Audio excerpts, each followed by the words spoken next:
আজকের গল্প মোহনপুর গ্রামের এক বৃষ্টির রাত। আর যদি বিদ্যুৎ চলে যায়, চারিদিকে শুধু ঝিঝি পোকার শব্দ আর টিনের চালে টুপটাপ বৃষ্টির আওয়াজ। শোনো, তাহলে তুমি বুঝবে রাত আসলে কি জিনিস। আমি আজ গল্পটা বলছি, সেটা কোনো বাইরের গল্প না, না কোনো সিনেমার বানানো কাহিনী। এই গল্পটা আমি শুনেছিলাম মোহনপুর গ্রামের বুড়ো লোকেদের মুখে। আর বিশ্বাস করো, তারা গল্প বলার সময় হেসে বলে না, চোখ নামিয়ে বলে। আর কথা শেষ হলে বলে, এই গল্প বিশ্বাস না করলেও রাতের বেলা একা মোহনপুরে যেও না বাবা। আমাদের পাশের জেলাতেই মোহনপুর গ্রাম। নামটা যতটা সুন্দর, জায়গাটা ততটাই অস্বস্তিকর। দিনে অবশ্য বোঝা যায় না, সবুজ ধান ক্ষেত, কাঁচা রাস্তা, পুকুর, বটগাছ, মন্দির, সবই সাধারণ গ্রামের মতো। কিন্তু সূর্য ডোবার পর মোহনপুর আর সাধারণ থাকে না। বিশেষ করে বর্ষার রাতে। সেই বছর বর্ষা এসেছিল অদ্ভুতভাবে। টানা 7 দিন বৃষ্টি, সূর্যের দেখা নেই, দিন রাত সব একাকার। গ্রামের বুড়োরা বলছিল, এরকম বৃষ্টি ভালো লক্ষণ না। সেই রাতটা ছিল শুক্রবার। বৃষ্টি তখন এমন নামছে যেন আকাশ ফেটে পড়বে।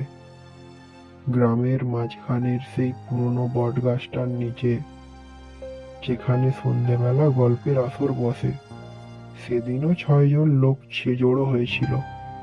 ধনঞ্জয় কাকা, হরিপদ মাস্টার, গফুর মোল্লা, শম্ভু নাপিত, বুড়ো জগৎ কিরণ, আর ছিল রতন, সবচেয়ে কম বয়সী। বৃষ্টি পড়ছিল, তাই সবাই বটগাছের গোল বেদির ওপর বসেছিল। হঠাৎ রতন বলল, কাকু, এই বৃষ্টির রাতে ভূতেরা নাকি বেশি বেরোয়। এই কথা শোনা মাত্র সবাই চুপ, শুধু বৃষ্টি আর বাতাসের শব্দ। তারপর ধনঞ্জয় কাকা ধীরে ধীরে বললেন, বাবা, আজ যে রাতটা, এই রাতেই মোহনপুরে সব থেকে বেশি ঘটনা ঘটেছে। রতন গিলে ফেলল ঢোক। কোন ঘটনা কাকু? ধনঞ্জয় কাকা একটু থেমে বললেন, তোরা কি জানিস মোহনপুর একটা ডাকহীন মানুষ আছে? ডাকহীন? সবাই একসাথে তাকালো।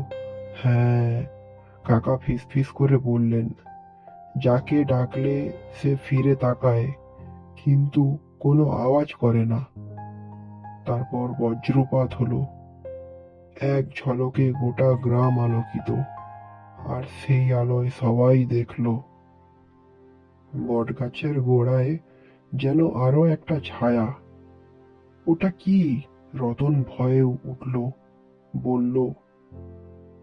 হরিপদ মাস্টার গলা পরিষ্কার করে বললেন, ওটা ছায়া না, আলো আর অন্ধকারের খেলা। কিন্তু তার গলাও কাঁপছিল। ধনঞ্জয় কাকা আবার শুরু করলেন, আজ থেকে প্রায় 25 বছর আগে এই মোহনপুরেই থাকতো এক লোক। তার নাম নরেন। নরেন ছিল শান্ত, চুপচাপ, কারোর সঙ্গে ঝগড়া করতো না। সে রোজ সন্ধেবেলা ছাতা নিয়ে হেঁটে যেত বিলের ধারে। এক বর্ষার রাতেই নরেন আর ফেরেনি। পরের দিন সকালবেলা তার ছাতাটা পাওয়া যায় বটগাছের পাশে, ভেজা, কাদা মাখা, কিন্তু নরেনের শরীর পাওয়া যায়নি। 3 দিন পর একটা ছেলে বলেছিল, আমি কাল রাতে নরেন কাকুকে দেখেছি। সবাই চমকে ওঠে, সে তো মরে গেছে, লোকেরা বলে। ছেলেটা মাথা নেড়ে বলেছিল, না, উনি হাঁটছিলেন, কিন্তু ডাকলেও ফিরেও তাকালেন না। তারপর থেকেই শুরু।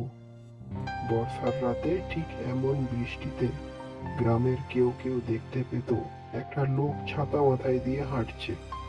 ডাকলে সে ফিরে তাকায়, চোখে চোখ পড়ে, কিন্তু শব্দ নেই, কোনো হাঁক নেই, শুধু ঠোঁট নড়ে, কিন্তু আওয়াজ বেরোয় না। ধনঞ্জয় কাকা বললেন, সবচেয়ে ভয়ঙ্কর ঘটনা ঘটেছিল সেই রাতেই। রতন জিজ্ঞেস করলো, কোন রাতে? আজকের মতোই এক বৃষ্টির রাত। বুড়ো জগৎ কিরণ ধীরে উঠে দাঁড়ালেন। থাম ধনঞ্জয়, এই গল্প এখানেই শেষ কর। কিন্তু বৃষ্টি তখন আরো জোরে, আর দূরে কেউ যেন হাঁটছে, ছাতার শব্দ টুকটুক করে। সবাই তাকিয়ে রইল বটগাছের বাইরে, কাঁচা রাস্তায় এক ছায়া, ছাতা হাতে, মুখটা দেখা যায় না। রতন ভয়ে বলল, ওটাই কি? ধনঞ্জয় কাকার গলা কাঁপল। নরেন। ছায়াটা ধীরে ধীরে ঘাড় ঘোরালো। সবাই দেখলো, চোখ আছে, মুখ আছে, কিন্তু অস্বাভাবিকভাবে নীরব।